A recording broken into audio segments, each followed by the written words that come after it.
letras, letras, letras, letras por todo, letras para hablar, letras para pensar, para componer, y así, un universo de letras, envasadas como tarros de miel, letras, muchas letras hoy.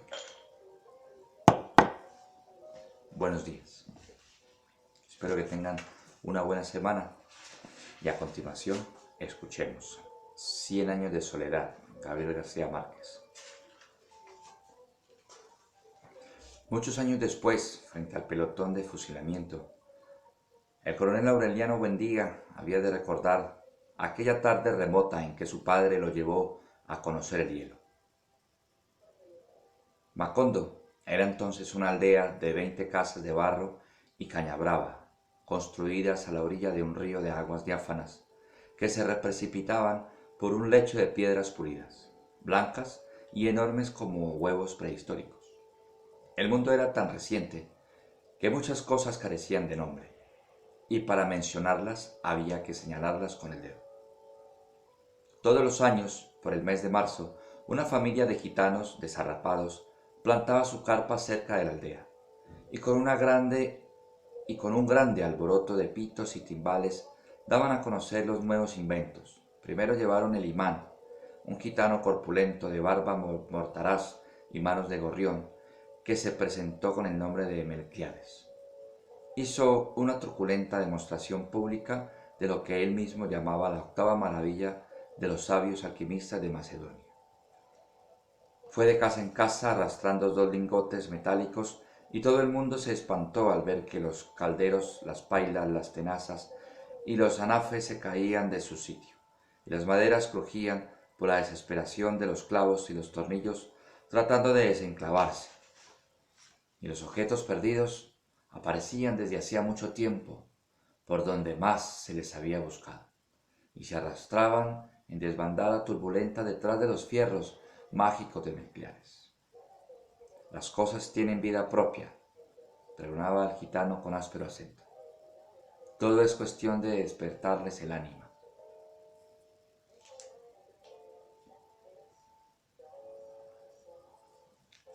Cien años de soledad.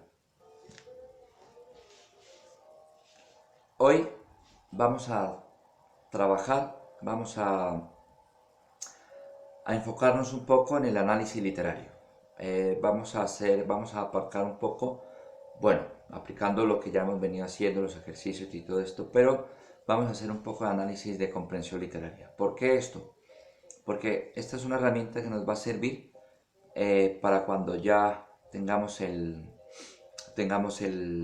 guión o a futuro lo que vayamos teniendo de posibilidad para montaje. Esto nos puede permitir disfrutar un poco y ubicarnos en el tiempo-espacio de la obra y más que todo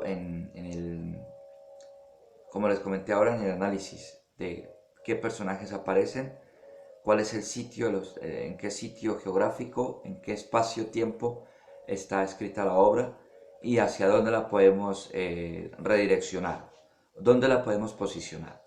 Es por eso el maravilloso mundo de las letras. Ese mundo que nos permite estar permanentemente conectado con nuestro yo interior. Cuando leemos un libro que nos gusta, cuando escuchamos una narración, cuando vemos teatro, y es eso que nos va llamando la atención. Ahí vamos a buscar libremente esta semana un texto o un libro.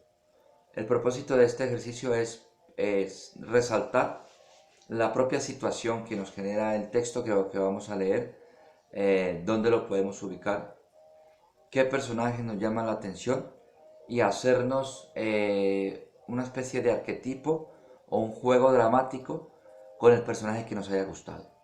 No importa su género, si sea chico o chica, nos posicionamos en este personaje y nos adentramos en la historia.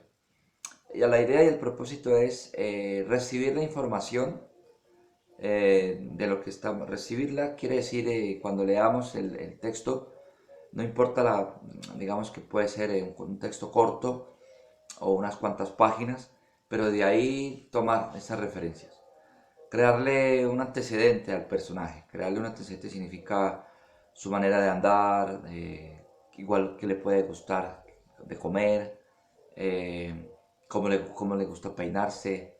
Todo esto es lo que nos permite crear ese personaje. ¿Por qué? Porque esto es una herramienta que nos facilita muchísimo a la hora de crear personaje, cuando estemos jugando ya en escenario o en el proceso creativo de crear personaje. Esto es una de las primeras, por así decirlo, herramientas que tenemos para hoy, en este juego del análisis literario. Otra cosa que nos permite es resaltar las palabras o palabrejas que nos llamen la atención. Siempre es bueno apuntarse esas palabras porque esto lo podemos llevar hacia nuestro propio diccionario, nuestro propio diario o diccionario para aumentar ese caudal del léxico que nos permite decir, ah, mira, esta palabra me gusta y la voy a utilizar. La podemos inclusive incrustar dentro de las obras que nos llamen la atención. Como recurso, más que todo como recurso. Y es como un recurso interior que nos permite tener por así decirlo, ese tesoro literario para crecer dentro de la formación y dentro del juego que queremos plantear. Voy a leer otro trocito de otra obra para ver cómo nos parece la reacción o qué nos llama la atención, y espero que sí, que nos llame la atención de lo que queremos hablar. Es un trocito de una obra que se llama Dime quién soy. El edificio estaba situado en el barrio de Salamanca, la zona más rica de Madrid. Estuve un rato paseando por la calle intentando fijar en la retina cada detalle de la finca y sobre todo ver quiénes entraban y salían. Pero al final lo único que conseguí fue llamar la atención del portero. ¿Espera a alguien?, me preguntó mosqueado. Pues no, o mejor dicho, sí. Bueno, verá, es que no sé si en esta casa vive la familia Garayoa. ¿Y usted quién es?, quiso saber, y con una pregunta me di cuenta de que efectivamente allí había algún Garayoa. Pues un familiar lejano. ¿Podría decirme quién de los Garayoa vive aquí? El portero me miró de arriba abajo intentando convencerse de que yo era una persona a la que se podía dar esa información, pero no terminaba de despertar sus dudas, de manera que le enseñé mi carnet de identidad. El hombre lo miró y me lo devolvió de inmediato. Pero usted no se llama Garayoa. Garayoa era mi bisabuela, Amelia Garayoa. Miré y mire bien. Si le parece a usted, consulta a los Garayoa que viven en esta casa y si me permiten subir a visitarlos. Subo y si no, pues me marcho. Espere aquí, me ordenó. Y por su tono de voz deduje que no quería que entrara en el portal. Impaciente aguardé en la calle preguntándome quién viviría en esa casa. Si alguna vieja sobrina de mi bisabuela o primos o sencillamente unos Garayoa que no tuvieran nada que ver con mi familia. A lo mejor, me dije, el apellido Garayoa era tan común en el País Vasco como el de Fernández lo era en el resto de España. Por fin el portero salió en mi busca. La señora dice que suba usted, me anunció sin tenerlas todas consigo. Este es otro apartado de un trozo de un libro que se llama Dime quién soy, de Julia Navarro. Y ahí es donde entramos un poco en el análisis también. ¿Qué personajes vemos? Yo como narrador en primera persona veo a un personaje, hablo con un personaje que es un portero. Entonces lo que podemos componer es un poco el carácter del portero.